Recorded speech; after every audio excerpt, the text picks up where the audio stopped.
எந்தெந்த வல்லுநர் என்னென்ன அட்வைஸ் பண்ணாங்கன்னு வெளியிடுங்க. அப்போவே தெரிஞ்சு போய்டும். அதில் எனக்கு தெரிஞ்சு வல்லுநர்களாக இருந்தால், யாராவது உண்மையான வல்லுநர்களாக இருந்தால் நிச்சயமாக சார் நீங்கள் வெளியில் ஆட்சியில் இல்லப்போ அதனால் ஒரு புரிதல் இல்லாமல் சொல்லிட்டீங்க, இதுதான் வழி, இதற்கு இன்னும் அதிகமாக கொடுங்க, உங்களுக்கு வேணா இன்னும் அதிக காம்பன்சேஷன் கொடுங்க, பரந்தூர் மக்களுக்கு இன்னும் அதிகமாக காம்பன்சேஷன் கொடுங்க, நாங்கள் இருக்கிறதுலே அதிகமாக கொடுத்தோம், இதுவரை வரலாற்றில் இல்லாத அளவு கொடுத்துட்டோம், முடியுமா? நீங்கள் தான் சொந்தமாக சம்பாதிச்சுட்டு வந்திருக்கீங்க, உங்களோட காசையும் நீங்கள் கொடுங்க, வேண்டாம்னு சொல்லலை, அதையும் கொடுக்கலாம்.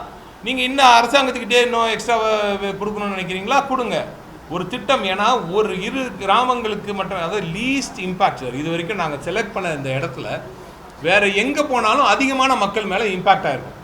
வேறு வழியில் நம்ம யார் மேலேயும் இம்பேக்ட் இருக்கக்கூடாதுன்னு தான் சார் ஒரு எந்த அரசாங்கம் இருந்தாலும் நினைக்கும். ஆனால் இந்த இடத்துல வந்து நீ வேறு வழியே இல்லை. சென்னைக்கு நடுவில் 2 பேரலல் ரன்வே, இப்போ மீனம்பாக்கத்தில் இருக்கிறது இப்படி கிராஸ் ரன்வே, அது பேர். இந்த கிராஸ் ரன்வே இருந்துச்சுனாலே அதை வந்து ஒரு ரன்வேவை தான் கன்சிடர் பண்ணுவாங்க. இன்டர்நேஷ்னல் ஏர்போர்ட்ஸ் ரெகுலேஷனில் இப்படி கிராஸ் ரன்வே, இப்படி ஒரு ரன்வே, இப்படி ஒரு ரன்வே இருந்துச்சுன்னா அதை ஒரு ரன்வேவை தான் கன்சிடர் பண்ணுவாங்க. ஆக்டிவ் ரன்வேவாக இருக்காது, ஒரு ஆக்டிவ் ரன்வேவை தான் இருக்கும்.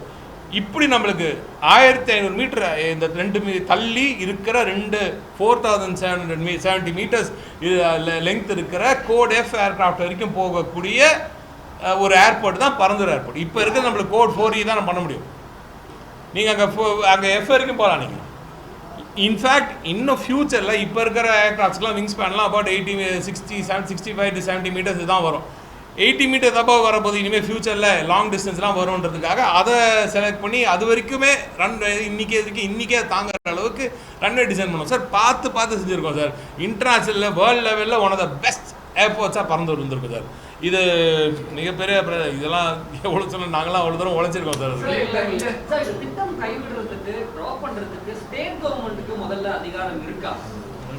டெஃபினட்டாக அவங்களுக்கு வந்து அதிகாரம் இருக்குன்னா, ஏன்னா நம்ம தானே இது நம்மளோட திட்டம் சார். இது ஸ்டேட் கவர்மெண்ட் நம்ம வரை பண்ணோம் சார். இன்னொரு விஷயம் நீங்கள் புரிஞ்சுக்கணும், ஏஐஏ கிட்ட ஒரு விஷயம், ஒரு ஏர்போர்ட் அத்தாரிட்டிஸ்க்கு இப்போ வேணுன்றாங்கல்ல, அங்கேயே எக்ஸ்பேண்ட் பண்ணுறாங்கன்னு வச்சுக்கோங்க, ஏதோ பண்ண போகிறாங்கன்னா, சென்னை மீனம்பாக்கத்தில் நீங்கள் இடத்த எடுத்துட முடியுமா?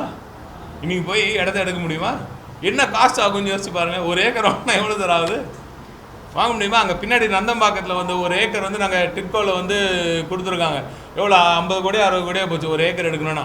சரி, அங்கே அந்த ஒரு ஏக்கருக்குள்ளே எவ்வளோ டென்சிட்டி ஆஃப் பாப்புலேஷன் எவ்வளோ இருக்கும்? மீனம்பாக்கத்தில் பல்லாவரத்தில் எவ்வளோ பேர் இருப்பாங்க? நீங்கள் எடுக்க முடியுமா எக்ஸ்பான்ஷனுக்காங்க? இந்த பக்கம் நேராக போய் போட்டிங்கன்னா திருநெல்வேலி நம்ம இந்த செந்தாமல் மவுண்ட் இருக்குது, மலை இருக்குங்க, மலை இருக்குது. இந்த சைடு வந்து எடுக்க முடியும்னா டென்ஸ் பாப்புலேஷன் இருக்குது. இதை எக்ஸ்பான்ஷன் பண்ணவே முடியாது நீங்கள் எந்த காலத்துலையும். இன்னொரு பேரலல் ரன்வே எப்படி கட்டுவீங்க சார்? இவங்க ஏற்கனவே இருக்குது, இங்கே ஒரு டெர்மினல் இருக்குது, இன்னொரு டெர்மினல் கட்டினா அந்த பக்கம் போகணும். நீங்கள் இந்த 2வது ரன்வே இருக்கிற எண்டுக்கு போகணும். நீங்கள் அங்கே போகணுன்னா அங்கே ஆற்றை தாண்டி ஒரு ரோடை போட்டு நீங்கள் அப்படி எக்ஸிட் போகணும். 2 பெரிய, இந்த சைடு ஒரு டெர்மினல், அந்த சைடு ஒரு டெர்மினல், இந்த 2 டெர்மினல் கனெக்ட் பண்ணால் அடியில் போகணும். நீங்கள் என்ன காஸ்ட் இது? யார் கொடுப்பா இதுக்கு?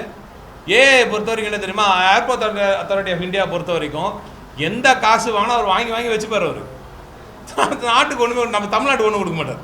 இதுதான் கோயம்புத்தூரில் நடந்துச்சு. கோயம்புத்தூரில் சண்டை போட்டேன் நான், தலைவர் சொல்லி நான் அவ்வளோ தூரம் போய் போராடினேன்.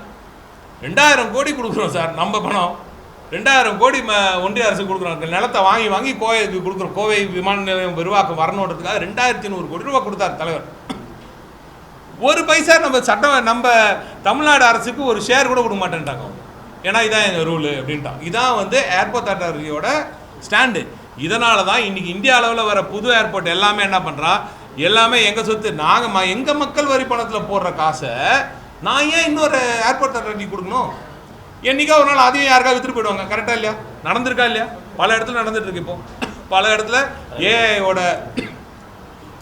ஏஐயோட பல ஏர்போர்ட்ஸ் வந்து ஏற்கனவே விற்றுட்டாங்க, ப்ரைவேட்டைஸ் ஆக்கிட்டாங்க. இது இன்றைக்கி இதுவும் போக இல்லைன்னு என்ன நிச்சயம் சொல்லுங்கள். ஆனால் இந்த ஏர்போர்ட் இருக்க இது சொல்கிற மாதிரி ரொம்ப முக்கியமான பாயிண்ட்டு, பரந்தூர் ஏர்போர்ட்டை பொறுத்த வரைக்கும் ஒவ்வொரு பேசஞ்சர் அங்கே பறக்கும் போதும் தமிழ்நாடு அரசாங்கத்துக்கு வருமானம் வரும் சார். இப்போ நம்ம போட்டு எல்லாருக்கும் வாங்கணும்ல, காசு கொடுத்து எல்லாருக்கிட்டையும் நிலத்தை வாங்கியிருக்கோமே, அந்த பணத்தை அந்த ஏர்போர்ட்டை யூஸ் பண்ணுற பேசஞ்சர்ஸ் கொடுப்பாங்க. அது நம்மளுக்கு வருமானமாக வரும், நம்ம அரசாங்கத்துக்கு வருமானமாக வந்திருக்கும். இப்போ இந்த ஏஐக்கு கொடுத்து என்ன வருமானம் உங்களுக்கு வரப்போகுது சொல்லுங்கள், புரியுதா? இப்போ நீங்கள் அங்கே அது தவிர கோல்டன் ஷேர் வாங்குறதுக்கான வேலையும் இருந்துச்சு. அதில் நம்ம எந்த முடிவாக இருந்தாலும் பரந்தூர் ஏர்போர்ட்டை பொறுத்த வரைக்கும் தமிழ்நாடு அரசுக்கு ஃபுல் ஸ்ட்ரென்த் இருக்கும். அது இப்போ நீங்கள் சென்னை ஏர்போர்ட்டில் மீனம்பாக்கத்துக்கு உள்ளே போயிட்டு தமிழ்நாடு அரசாங்கம் ஏதாவது செய்ய முடியுமா சார் சொல்லுங்கள்? இதெல்லாம் எங்கே சார் தெரியுது உங்களுக்கு? சார் நாங்கள் எல்லாத்தையும் ஒன்றுத்தையும் படித்து ராப்பகலாக படித்து உள்வாங்கி கொண்டு அதுக்கப்புறம் செஞ்சோம். இன்றைக்கி வந்து எடுத்தோம் கத்தோன்னு இவ்வளோ பெரிய திட்டத்தை கைவிடுறது வந்து சத்தியமாக சொல்கிறேன் பயங்கர கஷ்டமாக இருக்குது. இதெல்லாம் நாங்கள் இருக்கும்போது இது என்ன பண்ணுறதுன்னு தெரியல எனக்குலாம்.